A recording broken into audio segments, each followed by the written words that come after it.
बहिन अवताई संगमा चले वो देवत हवा नेवताओ सातो बहिन अवताई संगमा चले वो देवत हवा नेवताओ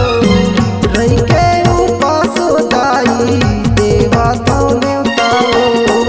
रही के उपास होताई देवता नेवताओ सातो बहिन अवताई सातो बहिन अवताई संगमा चले वो देवत हवा नेवताओ सातो बहिन अवताई संगमा चले वो देवत हवा नेवताओ।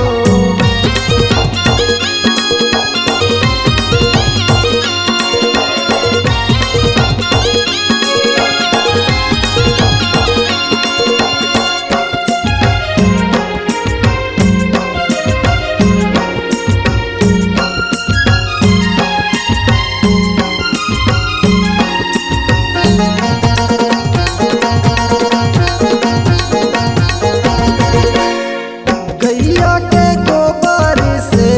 अंगना लिपाए हवे चौर किसान के दाई चौक पुराए हवे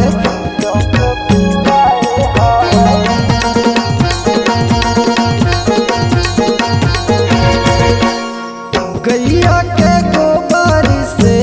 अंगना लिपाए हवे चौर किसान के दाई चौक पुराए हवे आमा पान के दाई हाँ आमा पान के दाई कलसा सजा के वो देवत हवा नेवताओ सातो बहिन अवताई सातो बहिन अवताई संगमा चले वो देवत हवा नेवताओ सातो बहिन अवताई संगमा चले वो देवत हवा नेवताओ।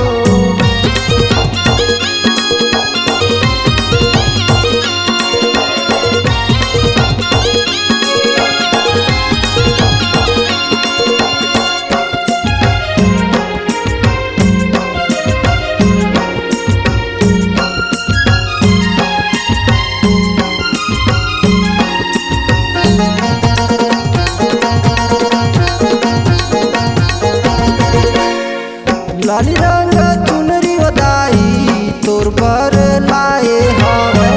माथे के बिंदिया लाली चूड़ी वो लाए हवे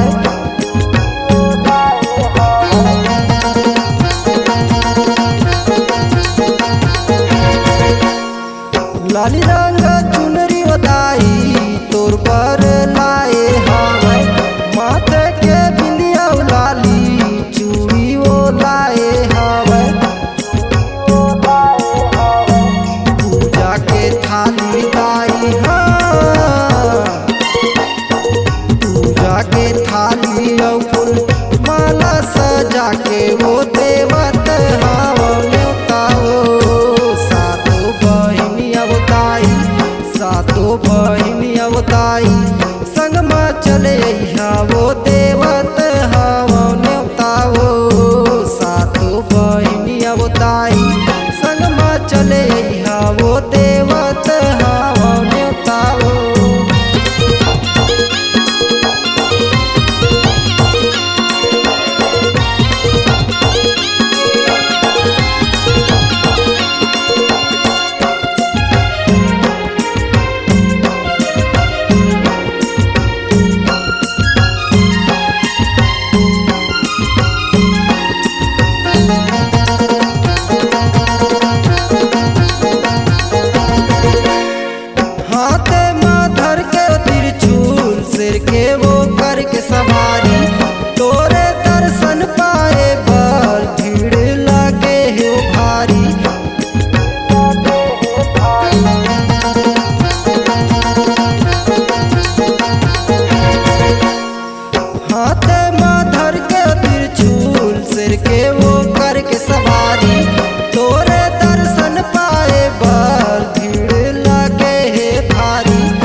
अवताई संग में चले अइहा वो देवत हावो नेवताओ रही के उपास अवताई देवत हावो नेवताओ रही के उपास अवताई देवत हावो नेवताओ सातो बहिनी अवताई सातो बहिनी अवताई संग में चले अइहा वो देवत हावो नेवताओ सातो बहिनी अवताई संग में चले अइहा वो देवत हावो नेवताओ संग में चले अइहा वो देवत हावो नेवताओ संग में चले अइहा वो देवत हावो नेवताओ संग में चले अइहा वो देवत हावो नेवताओ C-Log Digital Recording Studio, Cordoba. Contact number 99071192115.